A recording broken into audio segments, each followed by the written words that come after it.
You guys hear me from the back? You got me back, way back there. Briggs and Riley, you got it? Over here, lobby folks? Good, good.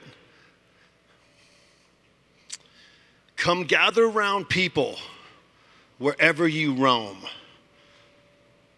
and admit that the waters around you have grown, and accept it that soon you'll be drenched to the bone. For if your time to you is worth saving, you better start swimming, or you'll sink like a stone, for the times they are a-changing. Thank you. See you guys. So Bob Dylan wrote that song almost 60 years ago. But if that song came out today, it would be a sign of the times. If you're a brand, if you're a business, if you're in a situation and you're not going forward, the chances of you just standing still could end up sinking you, your brand, or your business. For the times they are a-changing. Now, if I was here a few months ago and said, here's a few things that might happen in the world in the next few months, you might not have believed it, but things are getting real. And I think for us as leaders, it's important that we try to separate all the noise that's happening, look for the signals, and try to act on those. Said differently, control the controllables. But if Bob Dylan wrote a song about change 60 years ago, there was actually a change agent 400 years ago. He knew nothing about business, but he changed the way people thought. And I remember going to one of my kids' class years ago, and I said, I'm gonna give a little business talk, but I won't talk about business. And they're like, how are you gonna do that? We're going to Sir Isaac Newton. We're going to the laws of motion. Who here thought they were getting a physics lesson? Tim McGuire, do you think you're getting a physics lesson? Come on. So what has this got to do with business? Strip everything we do down. Everything we do down. The laws of motion apply more today than they might have applied 400 years ago. What's the first law of motion? An object at rest stays at rest until you apply force. Said very differently, if you do nothing for your brand or your business, nothing happens, right? I'm just getting you guys warmed up in physics here. What's the second law? Someone's Googling it going, I know this, I remember it, 8th grade physics. Second law is force equals mass times acceleration. Momentum could be considered force. But how big you get and how fast you go determines the momentum you can get. If you're a small company, but you're moving fast, you can gain momentum. If you're a big company and you're moving slow, you can still move things forward. But imagine getting that balance of the size that you are and want to be and ways to accelerate through innovation, through marketing ideas, through partners. All of a sudden, you're starting to create momentum. And then comes the third law. I'll start it, you finish it. Just to get extra credit. Dan Dahl wants extra credit. For every action, there's an equal and opposite reaction. What does that mean in business? It means just when you think you've got it figured out, you've innovated, you got the team ready to go, you're showing up ready to rock and roll, and all of a sudden, there's other innovators. If you take your leadership for granted, for every action, there could be an equal and opposite reaction that actually could be called competition. It could be called other forces at play. But if you put the laws of motion into effect for your brand and your business, the chances of you succeeding go up. It's about moments to momentum. As CEOs, as leaders, and all of you are leaders in your own right, you get told about what's the big idea, what's the breakthrough, and of course those can come. But it's usually a vision that gets set and then a series of actions that get taken, i.e. moments that over time lead to creating momentum. It's moments to momentum. I've not met most of you in the room here, but I can guarantee you if I said, what were those moments that affected your life personally or professionally? It's probably on one hand, maybe on two hands. There aren't more than 10 impact moments in your life that altered, accelerated, or gave you an opportunity to do what you do, personally or professionally. So moments to momentum is not just applied to brands and businesses, it's those intersections that happen. They could either be meaningful intersections that you take advantage of, or you just walk through it like nothing happened. Moments to momentum, make them matter. Here we go. We're at the travel show. So now, by the way, can you get this sort of history? We're 400 years, now we're coming to the turn of last century. This is George Mugridge Curleigh, my grandfather. Decided as a 16-year-old living in the streets of London, literally as an orphan, and decided to sign up for a new world. And got on a boat and came to Canada and joined the Northwestern Mounted Police, and later became the Royal Mounted Police, and he was one of the first Mounties of all time. An adventurer, an explorer. He was an entrepreneur in his own right, and someone says, well, how do you, JC, how do you get this sort of ability to vision and entrepreneur, all this stuff? Sometimes you just have to look at guys like that. You think what we're doing is hard? Getting on Southwest, flying to Vegas, hanging out here? Try getting on a boat as an orphan to become a Mountie and to protect a country.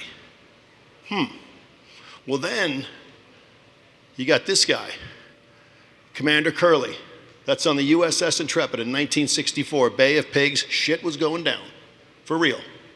He was a Canadian Navy pilot, was seconded by the US Special Forces Navy on the Intrepid in Norfolk, Virginia, and did his duty with them, down, safe, back, was then asked to help lead the NASA Space Pickup Program as a helicopter pilot. And I just look at that and I go, wow, he didn't know anything about business, but he knew about mission critical situations. I grew up in this environment. I grew up in 5 countries watching his journey through the lens of my grandfather as a Mountie, my dad as a accomplished helicopter pilot, later one of the heads of NATO's, living in multiple countries, watching him in action, always on mission critical situations.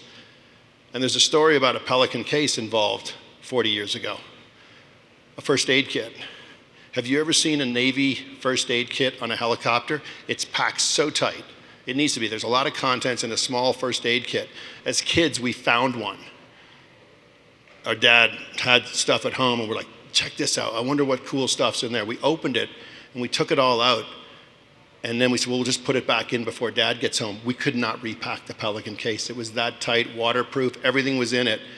And we had to explain to my dad. And that was my first experience with a Pelican case. I didn't know what a Pelican case was, but I knew it was pretty cool because my dad relied on that as a helicopter pilot in a time of need.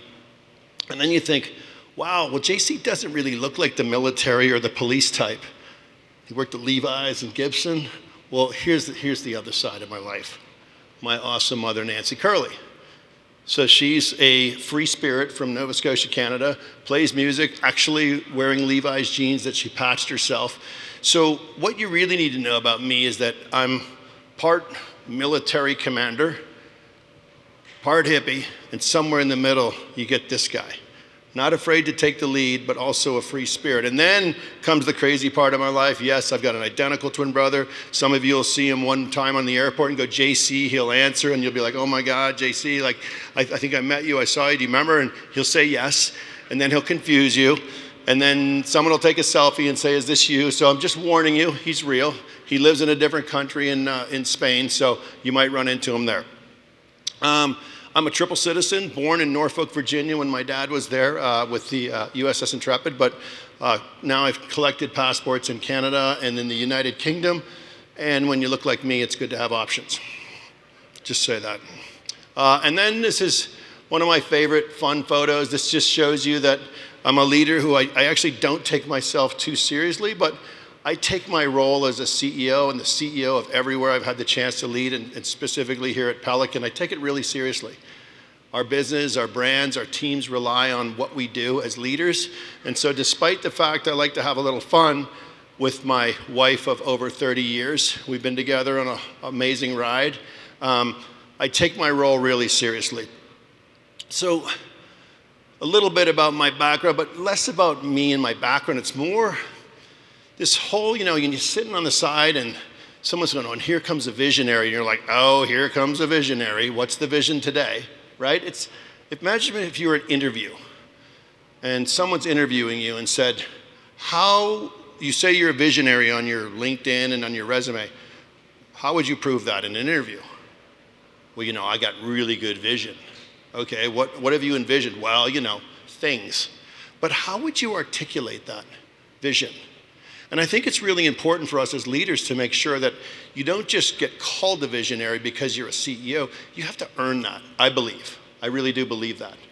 And so for me, my starting point was M&Ms. I actually had a pack of M&Ms today. I still love them. And this was at a really interesting time in the 90s when brands were going global and certain companies were under a bit of siege, whether it was beverage companies or candy companies. Is it good for you? Should kids eat it? What should we do here? And I'm like, the world still needs more M&Ms. I thought so. But what was happening was, interestingly enough, M&Ms was seen as just candy. And I'm like, wait a second, we ended up sponsoring the Olympics. If you think about Snickers, M&Ms, these are all athletes use those in moderation. Snickers was the original power bar, and all of a sudden we go from thinking about share of candy to share of snack food, reimagining what it could be. Small step for candy, large step for M&Ms if you think about being a snack food. Same with Salomon Sports. Salomon skis, and we were a ski company for many, many years. Literally in 1950 invented the ski bindings. 30 years later invented the Salomon ski boot, and then another 10 years later, so over 40 years, did bindings, boots, and skis. That's a long time for 3 categories. And then we asked ourselves the question, should we be a ski company or could we be more? And you end up with this notion of going from share of skis to looking at the share of the mountain. And think about if you stare down a mountain. There's apparel on the mountain, there's protective equipment. What happens at the end of the season when your skis are thrown in the garage? People are still attracted to the mountain, so we started getting into trail running. Apparel, we started building out this whole share of mountain, and it moved the company so far ahead of where we had been for 50 years. I remember sitting there in the Salomon in Annecy, and we were launching the new shoes, the Salomon shoes. This was probably 15, 20 years ago. And I said to my friends in La France, that's French for France, Stefan knows, and I said, I think we'll end up selling more shoes than skis one day. And everyone thought it was crazy. We're a ski company. How do we sell more shoes? Today, Salomon by far sells more shoes than skis, and they're still one of the leaders in skis. So reframing from share of ski to share of mountain, and then I get to show up at Keen footwear. Anyone know that shoe? Arguably the ugliest toe-protected sandal of all time. At the same time, and Aaron will tell you, those that love it a lot. Why? Because it was an innovation of toe protection and breathability. Well, who needs that? You know what? It turns out a lot of people needed toe protection and breathability. And then we said, well, what is this? Is it a toe-protected sandal? We said, no. It's a hybrid shoe where 2 dynamics come together to give you a benefit that you didn't know you needed. And when you wore a pair of Keens, you actually love them. But then we said, well, who would wear them? And we said, let's go from being a sandal company to being a hybrid life. Let me take you back to like 2005 when hybrid cars, remember the first time, what's a hybrid car? What's hybrid life? What's going off the grid? And we said, let's go from share of sandals to the share of hybrid living. People who want to create and they want to play and they want to care about the world that they're in. We built the brand at Keen off of hybrid living. And today, I still see some of my friends that were on that journey with us, and the brand stands strong, reframing from a category that existed to a universe that's worth going after. Then you have Levi's. I don't know if you've heard of these guys. It's a startup denim company. They're doing okay. Just think about this. They invented the blue jean. But somewhere around 2010, they kind of took that leadership for granted. What does that mean? When I joined Levi's in 2012, I was brought in to make a few changes and to reimagine a 140-year-old business. And I remember flying in on July 4th, 2012. July 4th at 9 p.m. And I'm coming in, I'm on the left side of the plane, and they do this lazy loop down, and the pilot says, folks, we're coming into SFO, fasten your seatbelts, but we're gonna do one more turn because like you, we all missed the fireworks. I'm giving you the best display of July 4th fireworks you're ever gonna have. Let's just take 10 minutes, and if you're late, blame me. And he literally did this massive lazy loop, all the way down and then all the way up the one. You know what I'm talking about? Everyone's looking at the fireworks, and I'm like, you know what I saw? I saw brands that didn't exist 10 years earlier, all up and down that corridor. Google, Facebook, Twitter, Tesla, even Apple making a resurgence. And I'm coming there to start my new life at Levi's, and I'm like, we were the original startup in this town 140 years earlier. And that's when this notion of becoming the 140-year-old startup at Levi's hit me. And how do you take a brand that's got an earned iconic reputation, and then how do you reimagine and innovate for the future? And I get to Levi's on day one, and everyone's like, JC, I know everyone says, you know, it's tough here and it's not great, but just so you know, we're still the worldwide leader in jeans. And I'm looking at these people, and they're all kind of like arms folded, like, so you know, we don't really have a problem here. We're still the leader. And in my mind, I'm going, man, if they could come to my house and see my wife's closet, my daughter's closet, my son's closet, if they could see closets around the world, there's actually less denim and more of other things in a closet. And I'm not just talking about choices beyond denim. I'm talking about reimagining. I've never seen any of your closets, but I can tell you, you don't spend more than 5% what's in there on denim. The rest of it you spend on all sorts of things, 5%. So we were the worldwide leader in less than 5% of your closet. That's an interesting framing. So this is where I got to this notion of if we could continue to lead in how we lead, but don't look at share of jeans, look at the share of closet. Every pair of Levi's has a belt loop. Let's get into belts even bigger. Everyone wants a jean jacket and a trucker jacket and a Sherpa jacket and a Levi's t-shirt. Let's get into that. What about the bandana? Making that cool again through festivals. Oh, and what about footwear? In fact, the simplest thing beyond belts we could do, who's bought a pair of Levi's before, right? You all have. And guess what we've done to you, especially guys? We don't do it to women because there's a whole different design dynamic there. For guys, on the back of your Levi's, we tell you what size you are. Hey, Sean, you're a 32, 34. And you tell the world when you wear that Levi's. And all of a sudden, I'm like, if we know that, why don't we make 6 packs of underwear with the same size? And when he's up there saying, I'll take these 2 pairs of jeans, we're like, you don't even know it, buddy, but you need this too. And 8 out of 10 times people say, how did you know? And we go, because we know guys. They don't like change. They need to be told when to change things. And when you give them an opportunity about share of closet, the change can happen. The reframing got us into so much more. My daughters had never heard of Levi's. Why? Because they were wearing Lululemon yoga pants. My son was wearing athletic wear. My wife went to the whole fancy club, you know, the premium denim, Citizens for All Mankind. Bunch of cats wearing this brand called True Religion. Well, a few years later, the mankind thing wasn't for all. And there was no truth and no religion in that other brand.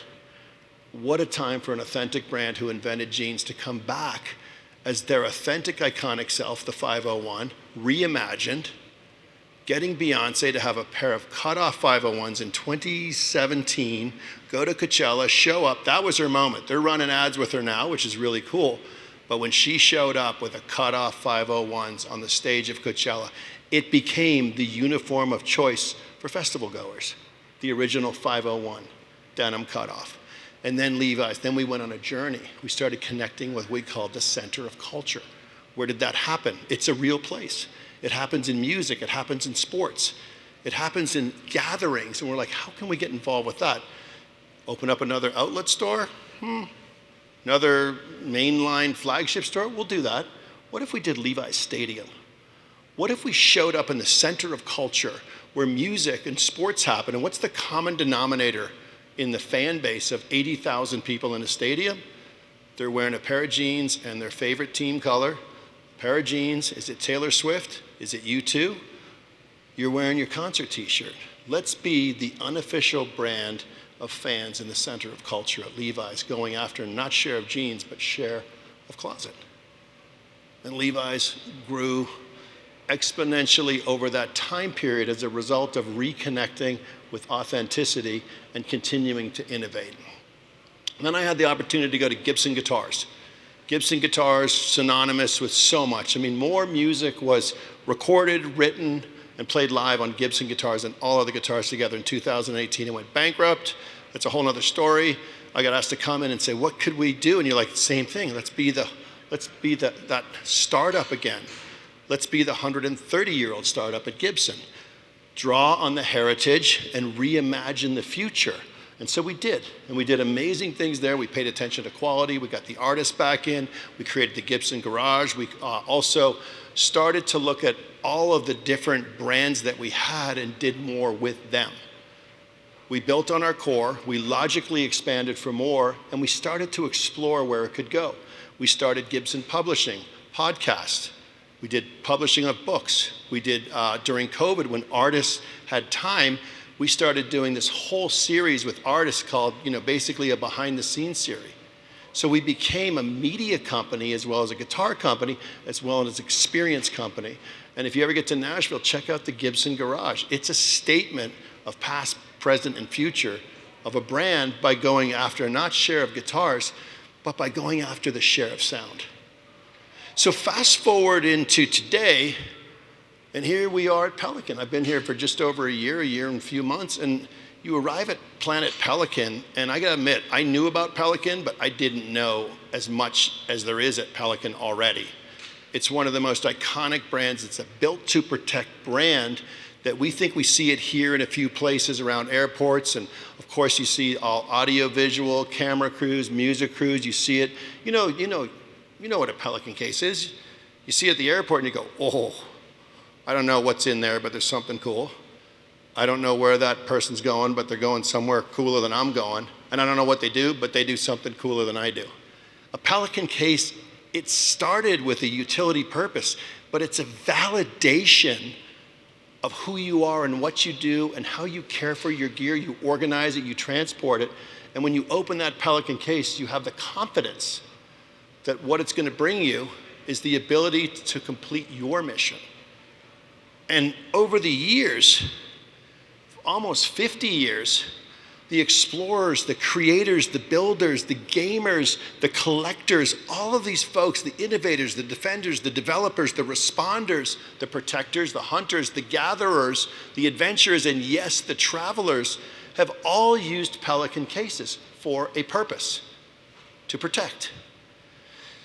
So I get to Pelican, I'm like, man, how do you bundle all, what do we do with this? You all have certain personas and folks that you roll with your brands and business. How do you organize this to start thinking about the future? Well, the first thing you do is you just make a list. You make a list. And you say, well, if these are all the folks that rely on us for what we do, we need to not just keep doing what we've done, but we need to reimagine, reinvent, reinforce, re-energize the future of Pelican off of a really solid base. To be clear, Pelican, unlike Levi's that took its leadership for granted, Gibson that was bankrupt, Keen was a startup, Salomon was a ski company, Pelican's doing fine. We're actually a really well-run, well-organized, profitable business, but at the same time, that one word comes into your mind. And I hear it here, I hear it here, I hear it, and we say it about our kids. Pelican's awesome, but there's so much potential. So much potential. And then we realize, what is the common denominator here? And this is off a strength of a brand that's earned its reputation over 50 years. Where do we go from there? Well, we look at the common denominators. Every one of these tribes, these folks, these professionals, these hobbyists, they're all on a mission. They're not going on a trip. They're going on a mission. And what else do they have in common? They want to protect their gear. they want to organize their gear, and they want to travel with their gear. And I have so many stories. I'm actually, I'm on the TSA stalker list. You didn't even know there was one. The TSA stalker list, because every time I see a Pelican, I stop and I look and I'm like, what's in the Pelican? And no one's ever stopped me. They start talking to me, complete strangers. What's in the Pelican? I'm running my camera equipment. I said, what foam you run? I got pick and pluck. I said, how was that? Oh, it's so therapeutic. You get to pick this out, set your thing. You just know, you just rest your equipment in there. It's kind of started by Pelican. I get to finish it. So it's my customized solution for the gear that A, is valuable, and B, I need to do what I do. And it's so amazing when you get that connection with someone who they could just either ignore me or they could just say, yeah, I'm busy, but they talk to me about Pelican. And in the first few weeks I was at Pelican, I was commuting back from Nashville to Los Angeles to LAX, and this really sort of, she was just energized at 6:30 in the morning. Most people are stumbling to the gate, and she's on a mission. I walk up beside her, and I walk fast, and I said, what are you rolling the Pelican? She goes, all my camera gear. I said, what do you got in there? We talked about foam and this and that. I said, where are you heading? She goes, I'm heading to, and we're still walking to the gate. She goes, I got to get off the plane, go right to Joshua Tree. I'm leading my first ever shoot. And I'm like, awesome. And she goes, yeah, it's cool. I said, where's your other stuff, your clothes? She goes, oh no, I checked that. I don't need that. This I need, because when I land, I'm on this mission. And she says, and then she kind of goes, why are you asking all this? I said, I'm the Pelican guy. She goes, what does that mean? I said, well, I'm kind of the new CEO of Pelican. Imagine this, 6:30, traffic, all these people going on a mission. She stops me, and then people bump, that awkward, like, put your signal on, lady. And so we stop in the middle of this corridor. She goes, can I tell you my Pelican story? And she went on to tell me how she was probably like late 20s, early 30s, how she'd wanted to be a professional photographer, lead photo shoots, be the director. If you're in photography, all roads lead to wanting to be behind the camera, directing what's happening. She stops me and says, I had all my other backpacks, and I used to have my camera equipment. I'd put my socks around it. I'd roll it up in my t-shirts. I'd get to the photo shoot. It'd take me a few minutes, and awkwardly, I'd have to reveal my packing skills in front of the whole crew, clients or whatever. She finally got her Pelican case.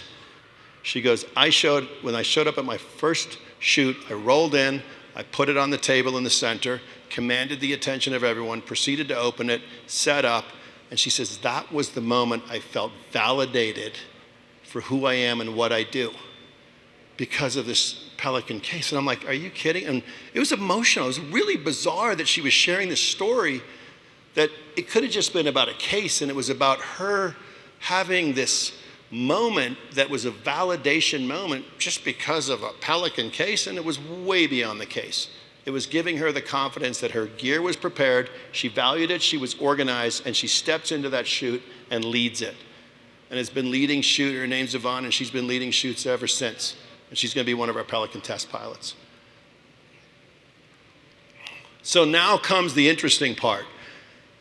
Confidence is key, but then you got to put the business. This is the easy stuff. We know who all these people are.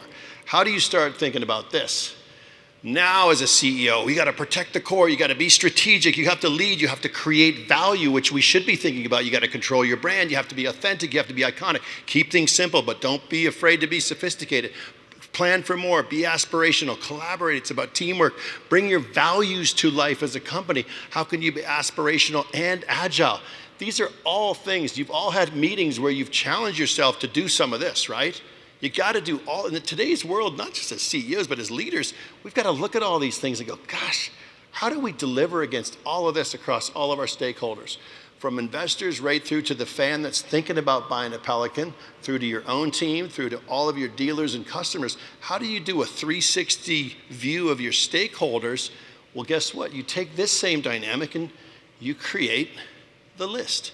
But you add a dynamic that isn't, should you be this or that? Should you be strategic or agile? Should you just listen or should you just take the lead? In today's world, introduce the notion of and. Eliminate the but, introduce the and. Not the but, but just the word, you know what I'm saying, Dan? And this is, as we started on our Pelican journey, and these are other journeys too that are relevant, If you can combine all of this and understand how to take action against your reputation, your background, your iconic status, and lean into the innovative future, you would start to think like this. And here's a rapid journey of what it could look like. Authentic and aspirational. We started off in the most authentic way. So did Levi Strauss. So did Orville Gibson. So did George Salomon. Well, this is Dave Parker, the founder of Pelican. He invented the first ever Pelican float, which was basically a protection device for divers. And then he invented a first aid kit because he got scuffed up that could go underwater, and then he invented an underwater flashlight. The authenticity was not to build a brand and a business to show up at the TGO show in 2025. It was serving a need that he recognized for himself and went on to build Pelican. Then on the right side, the aspirational side is giving photographers and giving all of those on a mission the confidence to take their gear anywhere to get the coolest photo, to be a protector, a defender, a responder in that moment that matters most. Can you trust what you have? And be not just get the job done, but there's an aspirational nature to what happens when you can actually be in a place where you see a moment, you can either capture it, where you see a moment where someone needs help and you can help them. That is an aspirational dynamic balancing the two. You think about listen and lead. You probably don't know what that is. For 50 years, we've been supporting protectors, enabling and empowering the mission with our military. This is called a mobile med chest. We work with the military. We are the leaders in protective solutions for the military around the world in situations that require it. They came to us and said, we have to go into theater. You can imagine what that is. We get 10 minutes to hover across in a helicopter, a C-130 buzzes by, we can drop things out at 100 feet, we got to keep rolling. We need to set up mobile hospitals. We need a mobile med chest and mobile desks. So we created with the military, this is a mobile med chest, which basically gets delivered to theater and in 15 minutes can assemble a hospital to save lives. A purpose. It's pre-populated with meds that the military tell us we make these, it goes in, and we listen to what they needed, and then we took the lead. This is what we're doing here. This is what we did with artists at Gibson. This is what we did with folks and influencers at Levi's. Listen. It's not just about listening, it's then what do you do to not just join it, but actually take the lead with it. This is about being simple and sophisticated. When you have travel and you have waterproof, dustproof, crushproof, you also get vacuum seals, which when you change altitude can put pressure on a case and more importantly, can damage gear inside if it succumbs to pressure, vacuum pressure. So we created the first, it was a manual purge valve back in the day, which meant you could release air and bring it in. Then we had the first automated purge valve, a pressure release valve, which you think, well, does that really matter? When you're dealing with instruments, think about drones, think about medical instruments, think about camera equipment. If it gets tampered with either water, dust, or gets crushed, but also if it succumbed to pressure, it could alter the precision of that gear. So it's super simple to go, well, yeah, just put a purge valve in, but you don't see anyone really doing that. Why? Oh, it's additional cost. Do you really need it? Is it overbuilt? For those that need it, they really require this.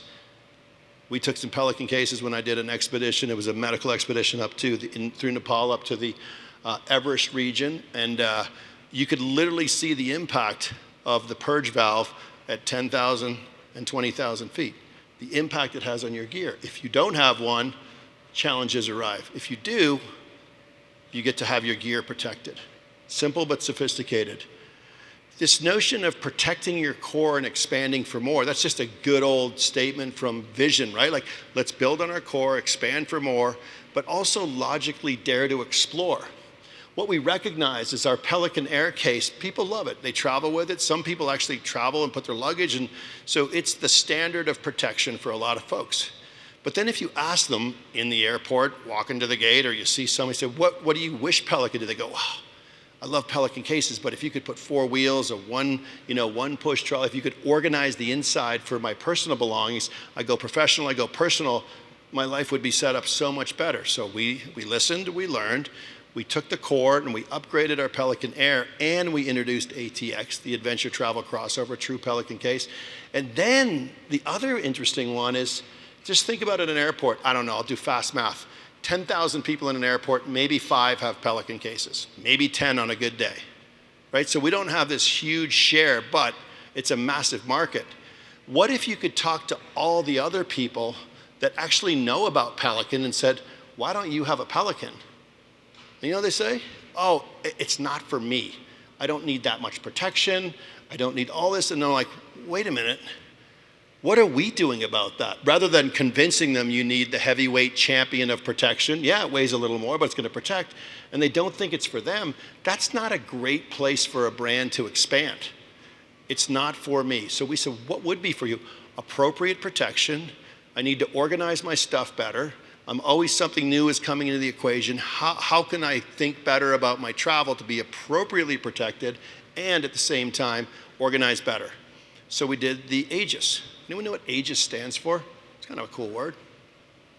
It's the protective shield that Zeus uses. It's not going to hold down the castle, but it's his first line of defense. The Aegis collection was born out of people thinking that Pelican wasn't for them.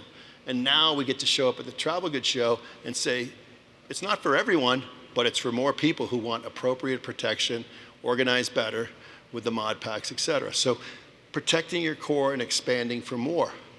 Same thing at Levi's, jeans plus t-shirts, belts, underwear, and shoes. Same thing at Gibson Guitars plus merchandising, all the things we did around it, plus the publishing arm and the media arm. Think about Salomon going after that share of mount, and this is what we're doing to look at share of protection. Then balancing this notion of being iconic but innovative. Some brands rest on their laurels and they're iconic, but they haven't done much to push the envelope. Then you get these brands that are constantly pushing the envelope a little too far, and they never settle into being iconic, or you don't know what they stand for. We know what Pelican stands for. How can we be innovative and iconic? This is just a great shot. This is an icon. This is someone traveling. Something that they need to protect is in there. They're going to kind of a cool place, don't know where, and all of a sudden, the iconic Pelican is involved with probably something innovative, whether you're a researcher going to explore, whether you're an adventurer, you're going somewhere interesting to actually accomplish a mission. This is about control and collaboration, and this is an interesting one. I found that if brands don't know who they are and what they want to be in businesses, then everyone will have an opinion about you. Be very clear who you are, and then circle up with the tribe that buys into who you are and what you want to do, and actually bring something to the party. We have some fantastic partners here today. So we accomplish, what we do in our own right, but then we started thinking about hydration. People need to hydrate on a mission. They need to use air tags. They have a phone. They need that protected. So instead of us saying, well, how do we reinvent that? Why don't we go to the experts in those fields? Trevor here is an expert in the field of hydration. We lean on him. He's our neighbor in California, and he's brought our entire hydration program to life. Steve from Casemate, and amazing. They have more in terms of solutions for phone cases and wallets and air tags and innovative solutions. We work with him. I went to Atlanta and I said, what else could we work on? He sees trends way ahead of the time. He knows when the Apple 27 phone is coming out. See him later.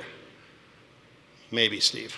But imagine that. You control what you control and start collaborating with your own team. I have a lot of my team here and here. We collaborated on all of this. But if you're not clear who you are, what your vision is, what you stand for, what your strategies are, how you want to show up, then expect for chaos to ensue because everyone will have an opinion. But if you're clear who you are, you've got your blueprint set up, and then you start collaborating, it's amazing in that order what can happen. And then finally, this notion of value and values. As leaders, certainly as a CEO, my number one role in a company is to create value. And it's such a CEO cliche, right? Oh, here comes the CEO close. I create value. But we really have to.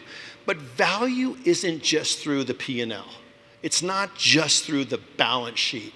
It's not just through your growth expectations. Clearly, when you set up conditions for success to be financially successful, it provides you with high-grade fuel to continue to be iconic and innovative. And when you look at the stakeholders around us, we have amazing investors who believe in what we do. They believe in the thesis of taking Pelican from this tried and trusted brand that's built to protect to expanding for more, to daring to explore. And if we can continue to grow, we can innovate, we can invest, we can start to bring more protection to more people. But you do that against a set of values. Our values are super clear. Of the many things that a CEO is expected to change, values shouldn't change with a new CEO. The values should be the constant in the company, that sometimes when a company veers off or their compass gets a little distorted in the values, you don't change the values, you bring it back to the values of raising the bar at Pelican, of exceeding expectations, walking the talk, doing the right thing, and finally enjoying the ride. If we can create collective value by keeping our values in check, we can start to think about how to frame Pelican for the future or other businesses. This is where we are now. We're not going after share of cases or share of luggage, which is important measures. We're going after the share of protection. Why?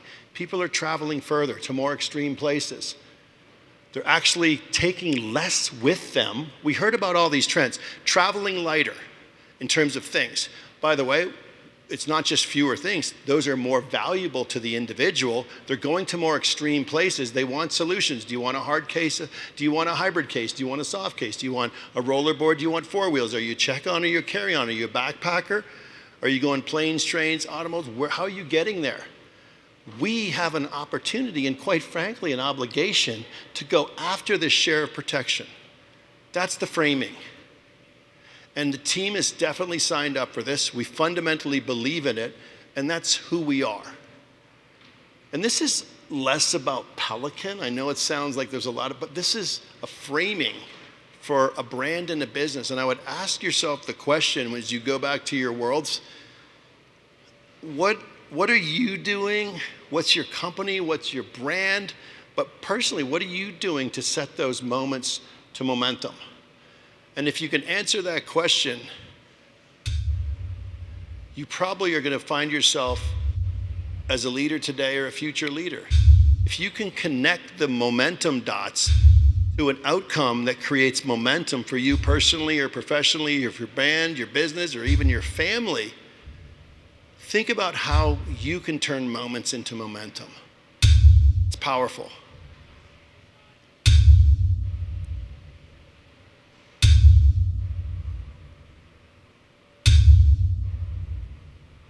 Turn moments into momentum. Thank you. Thank you, thank you. JC, it's great seeing you again. We saw each other very early this morning before anyone arrived, so I got a chance. I guess sit right here. This feels like the COVID thing here. We're good, but we're all good. Exactly. We've signed our waivers. We're good. And as you can see, these are my questions, and I wrote so many notes because your talk was phenomenally inspiring. We learned a lot about you, your origin story, and I loved how you said you're a dynamic agent for change. And you've worked with some of the world's most recognizable brands being that agent of change. So what attracted you to Pelican that maybe didn't need much changing, and how do you see it evolving under your leadership? Yeah, well, it's interesting. I just for the record, I don't call myself a dynamic. I don't have that costume or uniform. I'm not that superhero. I think what happens over the years as you do things, people say, wow, he changes things. And so just to be clear, I'm just a guy that helps companies to reframe visions. But it's really interesting. And this is, I think it was maybe Steve Jobs that says you can only connect the dots when you look backwards. And I really believe that. We try to envision where it can go, but it never goes in a linear line. So one of the things I was always curious, I would see people, like my dad spent 40 years as a military leader, and I'm like, wow, 40 years doing the interesting things. And I was always like, I want to get in, do something different, make change, and then see the results, but then what's next? And then I'll tell you, all these moments, when I was at M&M's, I was part of the Olympic team, sponsoring the Olympics, doing Snickers, met with the Salomon guys, did a really interesting, we brought some of our customers on the men's downhill race, and the Salomon guys, and they found out I could ski. We talked about things and marketing ideas. They called me after the Olympics. I joined them, and then when I was at Salomon, I actually met this founder of Keen Shoes, and then we connected because I was there, and then at Keen, I was always wearing Levi's, and like, who is this guy at Keen wearing Levi's? And so those little moments to momentum. So when it came, when I was in Nashville, and we're finishing up the Gibson whole deal, and someone, a few opportunities, and they said, this name Pelican came out. I'm like Pelican cases? And where is it? And they're like in Torrance. And I'm literally like Googling Torrance. And I'm like, oh my God, that's right like near Manhattan Beach and Redondo Beach, kind of a cool area. And then as I'm doing that, I look at Pelican. I had no idea the depth and breadth of their protection story around the world. So here's a company that's in really decent shape and amazing what's happened over 50 years. But when can you take a brand and have, an opportunity to take a brand with an amazing iconic reputation that's successful in its own right and reimagine it for the future? Right. That was the opportunity to take, everyone knows Levi's and Gibson, but Pelican, like those that know and use Pelican are some of the most diehard fans I've ever talked to. And when you have a fan base that diehard, a reputation and a success story, and quite frankly, a group of investors that believe in being aggressively patient. I think that's another thing, aggressively patient. The conditions for success to take on Pelican were just so obvious for me. So you have that diehard base. I work with many of them in my film production crew. Now we're seeing, and that diehard base is built on that durability, the fact that it is a heavyweight champion of protective gear. Now we're seeing a softening, and you said it yourself. You've never seen Pelican represented in this way. You usually see it in a military sense, that toughness. Now we're seeing a softening, a little more lifestyle. Is that coming from, hey, let's really visualize and put into motion those moments of motion with this reframing, because why not? It's such a strong brand. Or did you start hearing from your core customer that, you know what, if I could just have something a little like this? So I guess the ultimate question is, are you in danger of alienating that core customer with the softening, with the more lifestyle products and venturing? So it's in other sort of silos of the travel, not just you should see what's in here. This is my life and I protect it. As in, now I've got a cup. Now I've got, Yep. No, I think it's a very fair, if as you look to expand and look for more, if it's a logical expansion, if you get enough people saying, hey, I love this, but if only you did this, then the risk of not doing it is higher than the risk of doing it. Think about that for a second. So you were really hearing that from your core customer. Picture the airport scene. I've got, I don't know, probably the team knows this. I probably have 300 pictures of the same person, 300 different people. They've got their Pelican Air case. They've got piece of luggage they stole from their girlfriend or boyfriend, backpack that isn't a hard Pelican case, and they go, wait a minute, if Pelican could do more over here for me personally and create a backpack with the same thinking of appropriate protection and organization that they've done over here, I'm all in. I'm all in. And so we just have to set the record really straight here. We've banned the S word at Pelican. What's the S word? Soft. Soft, okay. Don't tell anyone. All right, what's it? No, Andrew, where's Andrew? He's looking and he's going, oh, there he is right here. I need my thesaurus. What else should we use? No, I'm joking. So he's like, well, we're going to do our hard line, then we're going to do our soft line. So Pelican, we're not a soft company. We're not a soft brand. So guess what? We call it hybrid, which is our Pelican Shield and this and that. And so he's laughing because this morning, I think you used the S word, but we're all good here. But it's interesting, the very first review we got was Pelicans going soft. And you're like, probably not a good. Then we went on to read it, and it was how the whole article was about Pelican in some ways is an alienating or an isolated brand for all those who don't need it. but they want to protect what they value more. And we're one of those brands that if people don't even own a Pelican, they know what it is. So for us to offer appropriate protection, organization, ways to identify better, those are all very real needs of folks, but they don't describe it that way. They don't call it appropriate protection. They're like, well, I have a backpack, but stuff breaks. Yeah. We're like, well, we can solve that. I've never seen any of your backpacks, but we all pack different. Who taught you how to pack a backpack? Trial and error, right? What if someone came and said, here's how the military organized, most militaries, most medical people, most first responders, they will tell us that the mission being accomplished goes up significantly if you're better protected and better organized. Why wouldn't we bring that to more people? Okay. Yeah, that makes sense. On the floor today, we saw some other businesses, companies kind of coming into that protective gear space. How do you still differentiate Pelican as you see other people coming into sort of your atmosphere? Yeah, and it's really interesting. This might sound very global citizen, but there's a time and place to absolutely compete. And there's a time and place to get together as an industry. I mean, what's happening in here is the innovations and the brands and the ideas and the energy is going to affect tens of millions of travelers. There's going to be plenty of choice for travelers. So for us, first and foremost, we want to contribute to the evolution and innovation of travel. And if we get more people in their mindset going, and you heard the trends today, 50% of people have lost their luggage, damaged their luggage, et cetera. We know that 83% of people pack more than they need. We know all the trends. And if we're collectively solving that, then we can look at the market share pie and do this. Now, what I can tell you is if anyone in the travel industry has critical mission experience like us, that's a hell of a surprise to the world. Yeah, yeah. So we know we've made over 10 million cases. Our cases go on thousands of mission. Therefore, there's hundreds of millions of missions accomplished with Pelican cases.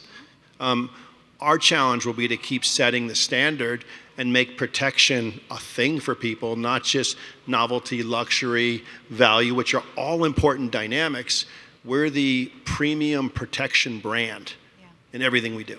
Yeah, it's interesting working with Pelican as I have in my 25-year career. I owe my upper body strength to Pelican because we travel with 26 cases in my team, and I'm getting it off that baggage claim as fast as we can. So, but one thing I did not know was your military history, and I just wonder why not. Is that purposeful? Is that maybe another reframe as we're going into the lifestyle? That idea. I mean, I guess protect the mission is, but that's such a valuable part of your DNA that I'm surprised. It might be my fault. I don't know, but I just have never heard that part.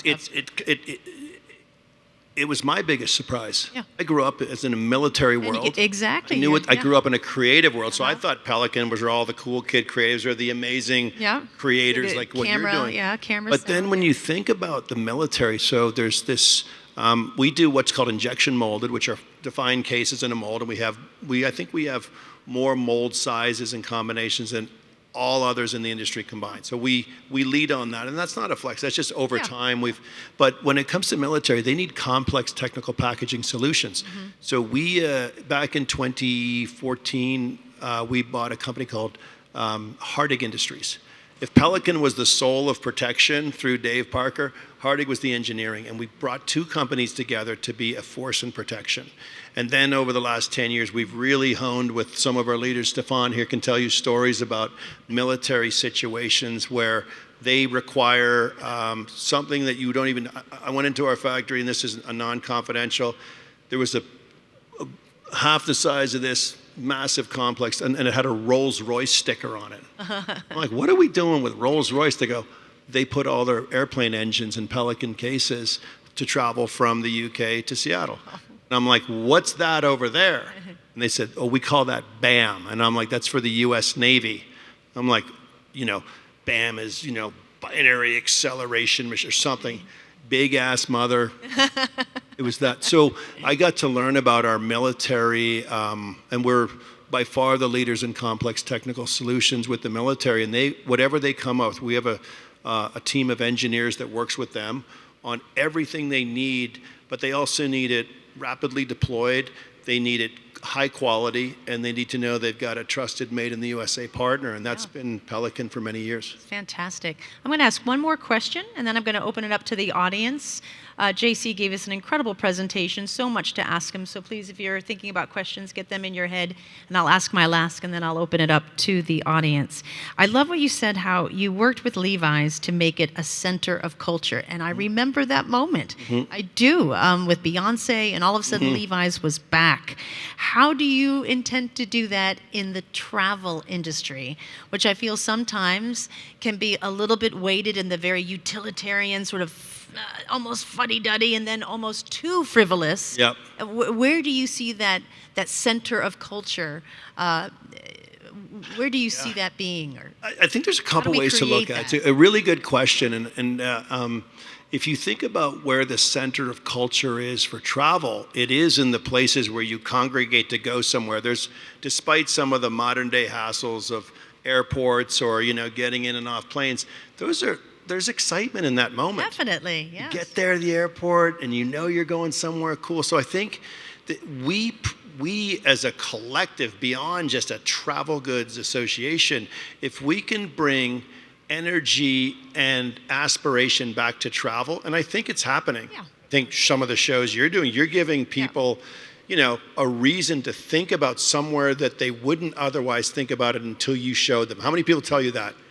A lot, yeah. Exactly. Yeah, exactly. And Yeah. it's amazing. So center of culture might not be a place, but here's one of the if in 10 years I'm back here and someone said, well, what was the biggest thing you might be proud of? Yes, we built Pelican and this and that, but I actually think everyone's on a mission. Very few people would describe it as that. So one of the center of culture dynamics is, for me, is when people start reframing their own actions as not going to a place or on a trip, but we're going on a mission. Someone says, going on another business trip? Yep, another business trip. I'd stop and say, I'm going on a business mission to Las Vegas to actually help launch something. We're on a mission here. And if over time, if you're going on a camping trip or you're going on an outdoor mission, and just having this mission, there's something about accomplishing something, being organized for it, protecting your gear, but this mission focus gives people a purpose where both the destination but the journey is equally awesome, and the preparation for that journey can be equally awesome. Okay. And then the center of culture for me, I spent my life wondering what's in people's bags. Huh? Yeah, me too. Are there Levi's in there? Yeah. Is there a pair of Keens in there? Yeah. Is there a Gibson guitar in that bag? I'm throwing that in the rear view. When I go to an airport, I'm like, not so interested in what's in that guitar case. Don't really need to know what's in your travel luggage. Not, do you have what shoes? I want to say, where did you get that case? And what is that? What's your mission? That's it. Love that. On a mission. Where are you going? What's your mission? Yeah. Thank you very much, JC. Let's give it a round of applause. Love what you shared today. Does anyone have a question they would like to ask? Whether it be Pelican, whether it be M&Ms. Ooh. Peanut M&Ms. My favorite. Anyone? Any Look burning at that. questions? You Favorite win. peanut or M&Ms. chocolate? What does M&M stand for? Oh, And I'll give you a case. I'll send you a case of M&Ms. Wow, melt in your mouth, which is what it should have. That was the marketing slogan. But back during the war, World War II, two guys, a Spanish guy and an American Mars, got together, and they noticed that Hershey bars were the great American chocolate bar, but melted like crazy. So a Spanish guy and Mars, Forrest Mars, got together and created a hard-shelled coating so it would melt in your mouth, not in your hands. And the two last names was Marutz and Mars, and M&M's was that. But you still get the case. I got a question. How cool is your life right now? I heard things like we had never met. And then, when you meet someone at 7:30 this morning, so hardest working folks at the show here, and we chatted for a minute, and then I was like, oh yeah, and I was like, is that and I was chasing after you going like, and then she got up here and said, yeah, and I've got this project, and I heard a word and a number. Route 66. Oh, yeah. So here's my request for you. Okay. If I can line up a 1966 Mustang convertible, a Yeah. Gibson guitar, a pair of Levi's, packs of M&Ms, a couple pairs of Keen in case we could do some outdoor stuff, and then put it all in custom Pelican cases, can I join you on one leg of your show? I'll have to talk to my executive producer, but we would He's love right there. that. I know. Come on. Yeah. You can say we'll consider it. At least she didn't say no, right? I did not say no. Did not say no. I did not say no. But I love the Mustang. I've done most of it in a Mustang as well. And Right? It's pretty awesome. Yeah. That would be my dream trip. Yeah. It's a dream job. I do just before we. Oh, you got a question or anyone? I do just want to give a shout out. I mean, it's all CEOs get up here and get to talk with amazing people like you and what we're doing here. And I do want to give a special shout out to the TGA folks. They didn't really know us. We didn't really know them a few months ago, and we sort of connected and reached out, and they were amazing. The whole crew came to Pelican and found out they listened and learned, and then they take the lead here. So for everything that you guys have done for us and the whole TGA crew, on behalf of Pelican, thank you for what Help you've creating done. the culture. Exactly. The center of culture. Creating the culture here. And then I'd be remiss if I didn't thank my awesome Pelican team. A few of them are out here, and we've even got partners with our amazing marketing agencies and folks here at Shine, who, if you don't know them, they do amazing things out of the creative mecca of America called Madison, Wisconsin, and it's an amazing place to go hang out. And we've got our Pelican crew here, so just want to give a real shout out. They're the ones that really make it all happen.